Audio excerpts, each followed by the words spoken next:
Hello lovelies, welcome back to my kitchen. I did not plan properly and my next video is supposed to come out on Valentine's Day and I did not create a Valentine's type video. So I decided to challenge myself to make something for Valentine's Day. I have been on a really weird AI kick lately, and the one that we're doing today is some strawberry Linzer cookies. So let's not waste any more time and get straight into it. Start by adding 1 cup of unsalted butter and 2/3 of a cup of granulated sugar to your mixing bowl. Set this to a medium speed and you're trying to cream your butter and sugar together, which is basically to try and make it light and fluffy, which takes approximately 3 to 5 minutes. Around the 5-minute mark, it finally started making a little star pattern with the paddle on the bottom of the bowl.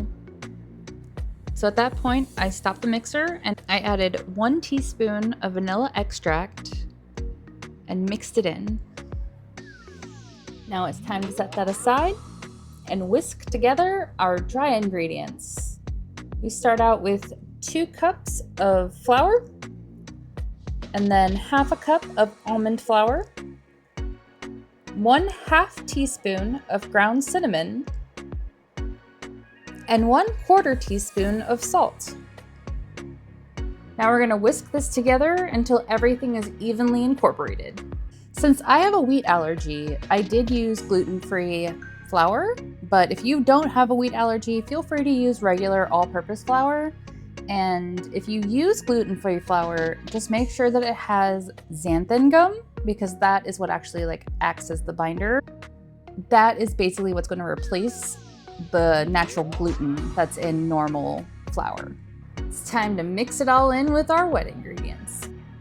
We're going to bring the mixer back over, put on at a low speed, and slowly tap in the dry mixture until it's fully incorporated. As I mix the dry ingredients into the wet ingredients, let's take a moment to appreciate the cultural significance of the Linzer cookie. Originating in Linz, Austria, this delightful treat dates back to the 1600s. It was initially a tart known as the Linzer torte, made with a buttery almond crust and filled with black currant preserves. It was initially made with almonds and other nuts because it was a lot easier to get nuts than it was to get wheat or other forms of flour.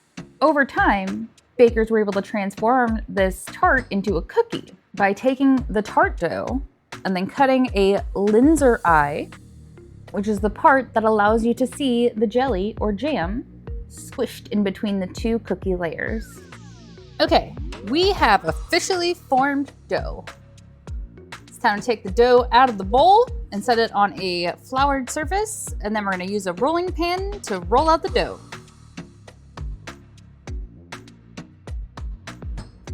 Okay, we're going to set the dough out on a floured surface, set some flour on top of the dough, and then we're going to use a rolling pin to roll out the dough. Okay, we're gonna put the dough in the fridge for a few minutes, and then we're gonna put the rolling pin in the freezer for a few minutes. We'll take it out, set it on a lightly floured surface, and roll out the dough. I did some more research, and it turns out that you can put it between 2 pieces of parchment paper to try and roll it out. And I'm currently out of parchment paper, but I do have an extra piece of the silicone mat. Let's put the dough in here, and oh my goodness. This worked way better than I expected. I was able to roll it out to a good thickness, didn't stick to my counter, didn't stick to my rolling pin. 10 out of 10 would absolutely recommend. Okay, with the dough at the proper thickness, about 1/8 of an inch thick, I was able to use my ramekin to cut out a circle, then used the circle side of a measuring spoon and a butter knife to cut hearts out of the half of the cookies. This is what creates the Linzer window and allows us to see the jelly in between the cookie layers. Using a spatula carefully scrape up the cookies off of the mat so you can move them over to the baking sheet. Place all the cookies on a baking sheet lined with parchment paper, or in my case, a silicone mat, about 1 to 2 inches apart, and bake in a preheated oven at 350 degrees Fahrenheit or 165 Celsius for 10 to 12 minutes. Cook until the edges are a slight golden brown. Then it's time to take them out of the oven.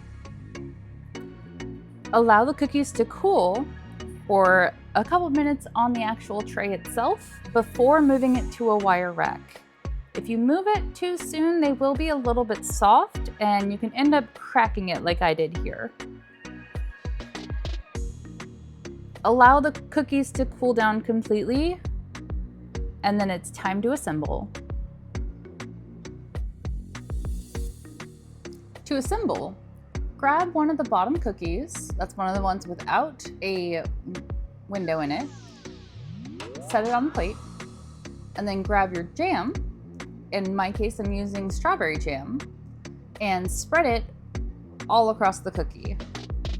Then grab your top cookie and you're gonna place it on top of the jam. Let me tell you, I got ridiculously excited whenever I was making these. I love it so much!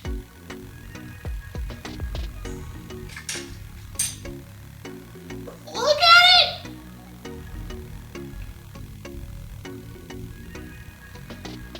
Oh, that's adorable. That's adorable. I'm actually really excited about this. I did not expect these to turn out at all. Oh my god. Like, even if they don't taste good, they look pretty great. I'm pretty excited. I'm pretty darn proud of this right now. I'm not gonna lie. Okay. Oh, look at that. Look at it. Oh, look at it. It's so perfectly comes up there. Oh my god. Okay. Okay. Since this one might be slightly toasted, this is the one I'm going to use to do our little taste test. So first we're going to break it. It's so pretty. I don't. Okay, so we're gonna break it in half. Let's give this a shot.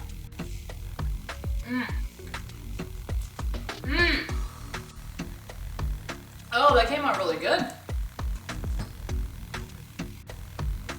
Oh, this was a good idea. This was a great idea. I may have jumped the gun a little bit on the taste test because we didn't add the powdered sugar yet, but still extremely worth it.